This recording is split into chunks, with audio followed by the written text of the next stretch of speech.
6 মাস পার হয়ে যাবার পর থেকে কিন্তু এই রেসিপিটা আপনারা বাচ্চাকে দিতেই পারেন। এখানে আমি চিড়ে দিয়ে এটা রান্না করছি। তো হ্যালো এভরিওয়ান, আসসালামু আলাইকুম, কেমন আছেন সবাই? তো আজকে আমি একটা ছোট্ট রেসিপি আপনাদের সঙ্গে শেয়ার করতে চলেছি।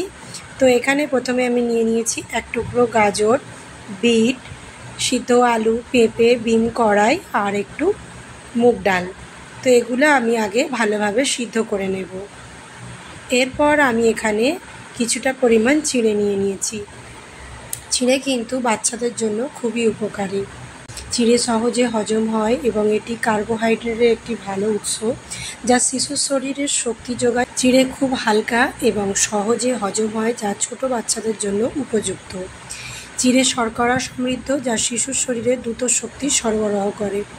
চিড়ে খেলে শিশুর ওজন দ্রুত বাড়ে, যা তাদের স্বাস্থ্যকর বিকাশে সাহায্য করে।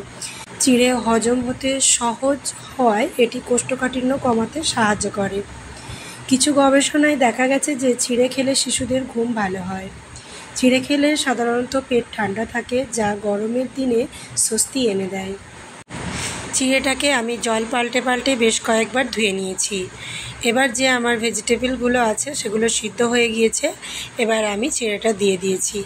এবার আমি এখানে প্রায় 2 মিনিটের মতো রান্না করে নেব।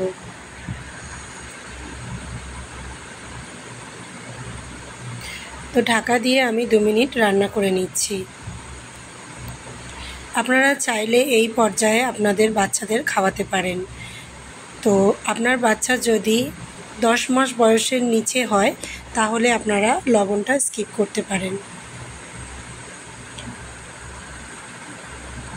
তো দেখুন, এখানে কিন্তু আপনারা যাদের বাচ্চা একটু বড়, তো আপনারা এটা ভালো করে চটকে এটা খাইয়ে দিতে পারেন।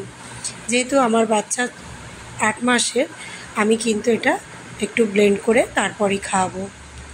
তো এইরকম আরও ভিডিও দেখতে অবশ্যই চ্যানেলে যারা নতুন আছেন চ্যানেলটি সাবস্ক্রাইব করে পাশে থাকা বেল অপশনটি অল করে রাখবেন, যাতে করে এইরকম ভিডিও আপলোড করার সঙ্গে সঙ্গে আপনাদের কাছে নোটিফিকেশন চলে যায় আর আপনারা দেখে নিতে পারেন।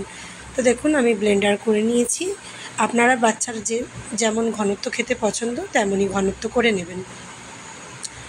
তো আজকের রেসিপি ভালো লাগলে অবশ্যই একটা লাইক করবেন। আপনারা অনেকেই আছেন ভিডিও দেখেন অথচ লাইক করেন না, একটা লাইক করবেন, তাহলে পরবর্তী ভিডিও আপলোড করার আমি উৎসাহিত পাব। তো সকলকে অসংখ্য ধন্যবাদ। আর যারা নতুন মা আছেন তাদেরকে শেয়ার করে দিতে পারেন। তো আজকের মতো এখানেই টাটা, সবাই ভালো থাকবেন। আল্লাহ হাফিজ, আসসালামু আলাইকুম।